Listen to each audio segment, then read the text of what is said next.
Dipersembahkan oleh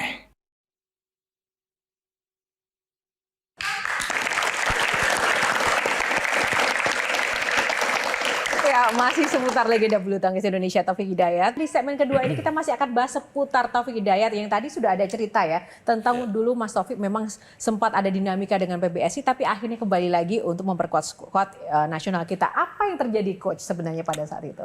Yang ya secara detail saya kurang detail itu kurang tahu sekali. Tapi secara garis besar, Bener nggak Mas Taufik? Masa coach Heri nggak tahu? garis besar itu jadi gini, kebijakan PBSI itu setiap kepengurusan kan ganti-ganti ya beda. Nah waktu zaman itu kan kepengurusannya di bawah siapa ya? Pak. Mau saya kasih tahu? Nah itu ada sedikit miskon malah gejolak ya? karena mungkin karena mau gantiin tadi yang Taufik bilang mau dikeluarkan nggak bisa karena prestasi Taufik masih prestasi salah satu andalan Indonesia kan nggak mungkin supaya mengganggu mungkin ya orang dekatnya yang tadi Taufik bilang pelatih. Menurut saya kehebatan seorang Taufik itu bela mati-matian kalau kacamata saya ngelihat bela-bela membela pelatihnya luar biasa Taufik karena seorang atlet itu kan trust kepada pelatihnya.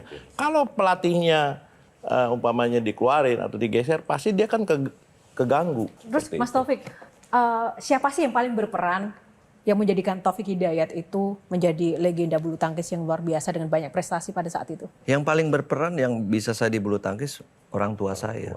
Karena dulu saya nggak suka bulu tangkis. Kenapa tadi saya pilih sepak bola? Kan bertanya sekarang. Dulu saya lebih sepak bola, lebih suka sepak bola. Tapi orang tua saya memaksa saya main bulu tangkis. Memang melihat apa dari sosok Taufik kecil kok bisa diarahkannya Orang tua ke saya main bulu tangkis, tapi hanya hobi di kampung aja. Pemikiran orang tua saya, terutama papa saya dulu, karena kan kalau di kampung tuh main bola panas-panasan, hujan-hujanan. Kalau bulu tangkis kan teduh kan. Jadi nggak yang, ya takut lah itulah. Akhirnya dikenalin lah. Dan saya pertama kali main bulu tangkis juga sama teman-temannya papa saya. Nggak ada yang seumuran. Mulai dari situ meskipun sambil masih nyolong-nyolong yang namanya main bola, ketahuan dimarahin lagi. Kayak dihukum lah, nggak boleh ini, nggak boleh itu, ikutin. Kalau dulu kan sama orang tua kan iya, enggak. Kalau sekarang kan nggak bisa anak-anak sekarang. Nah dari situlah mulailah saya, enak juga yang main bulu tangkis gitu kan. Dan ternyata mulai jalannya dari di situ yang menyukai, mencintai. Waktu itu di umur 13 ya. Orang tua juga ngasih pilihan 2. Masih mau main bulu tangkis apa mau sekolah? Saya bilang saya mau main bulu tangkis. Ya udah, kalau mau main bulu tangkis terusin, jangan pulang kampung. Berarti kan jangan pulang kampung, kalau saya pulang kampung berarti kan nggak berhasil. Jadi jangan tanggung-tanggung lah. Karena khusus di bulu tangkis ini kenapa harus milih 2? Karena nggak bisa dua-duanya jalanin juga. Jadi ya bisa dibilang saya sekolah ya sekolah. Tapi kan harus fokus yang mana salah satu. Karena antara sekolah dan itu kita juga latihan sore, kadang sampai malam. Ya mohon maaf ya, belajar juga udah capek agak susah. Tapi kan itu jadi satu pilihan. Saya selalu bilang komit dengan target apa semuanya. Karena itu udah jadi satu keputusan saya. Saya harus bener-bener. Saya hilang masa main, apa semua. Karena bener buat latihan, pingin jadi sesuatu. Nggak mau kecewain orang tua, nggak mau kecewain orang banyak yang sudah mendukung ini. Selain orang tua, siapa lagi yang paling berperan? Ya dari situ kan pelatih saya yang di awal di Bandung itu kan, Pak Sumirat. Disitulah yang memang melatih, membangun fondasi saya, membentuk karakter building saya. Buat saya pelatih itu nggak hanya jago dan bisa di lapangan aja.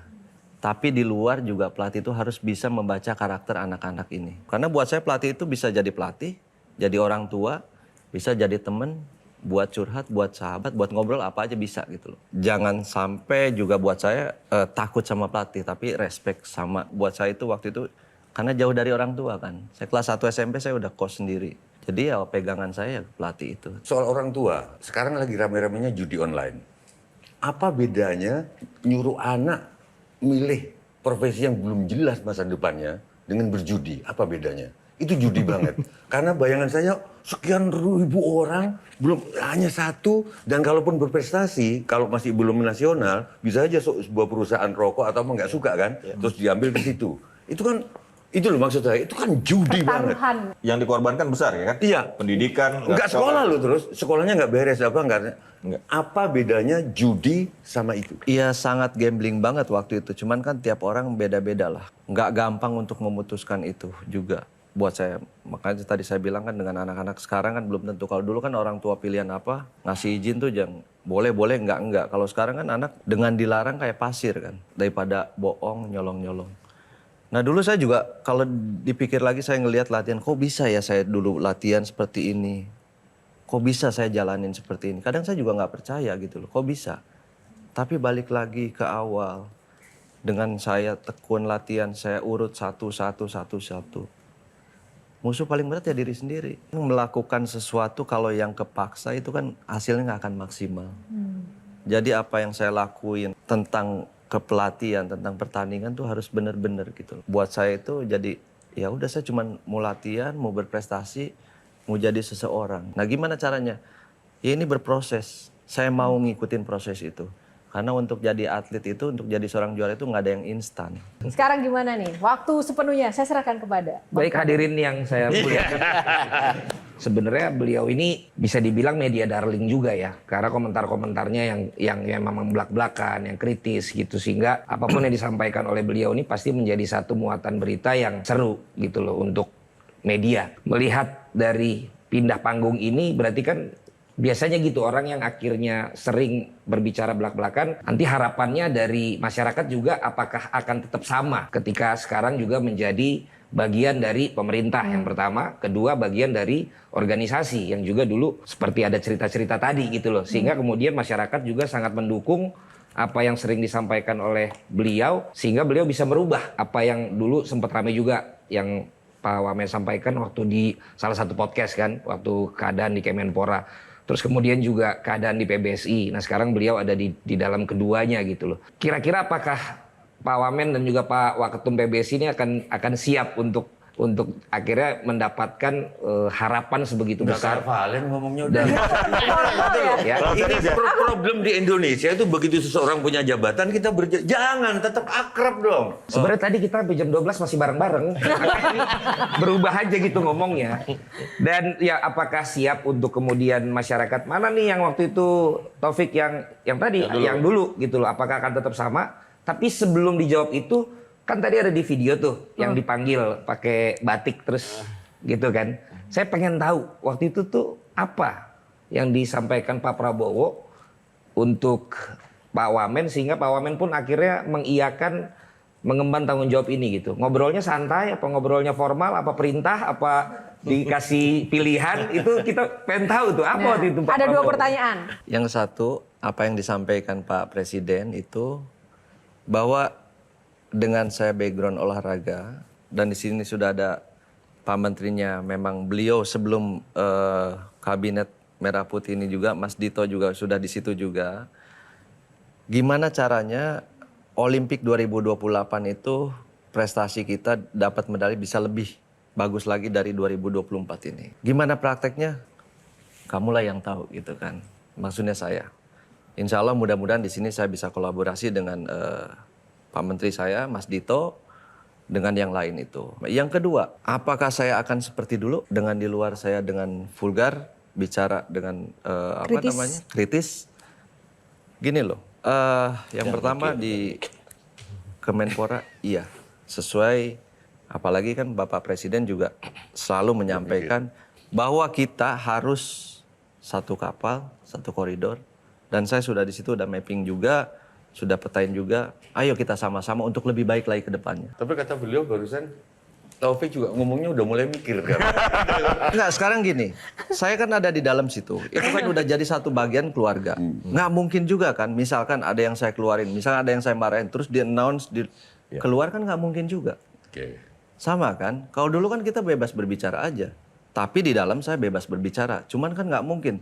Dikit-dikit saya cari panggung ke sosial media, ke wartawan apa enggak.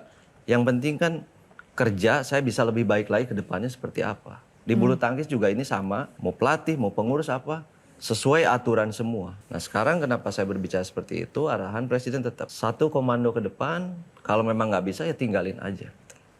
Baru akan laporan. Mana yang lebih kusut untuk dibenahi di Kemenpora maupun juga di PBSI. Sebenarnya yang lebih ruwet jadi pemerintahan. Olahraga secara keseluruhan. Iya. Gitu maksudnya. Olahraga secara keseluruhan. Nah, di mana kusutnya?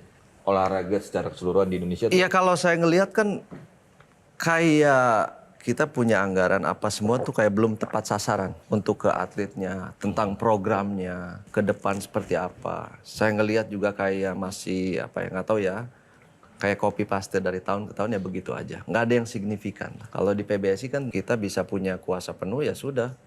Nggak suka kan tinggal geser aja buat. Kan gitu aja. Tapi terlepas dari itu saya juga bukan yang tipikal apa namanya, mencari jabatan kalau memang pimpinan nggak suka apa gimana. Kalaupun memang mesti di PBSI misalkan, saya bilang kasih target saya aja 1 tahun, 2 tahun, 3 tahun, tapi terserah. Kalau nggak sejalan apa gimana, kasarnya tuh mau dipecat, ya monggo aja saya akan terima. Bahwa memang saya nggak berhasil. Nggak Oke, bisa. baik, terima kasih. Jelajahi cara baru mendapatkan informasi. Download Metro TV Extend sekarang.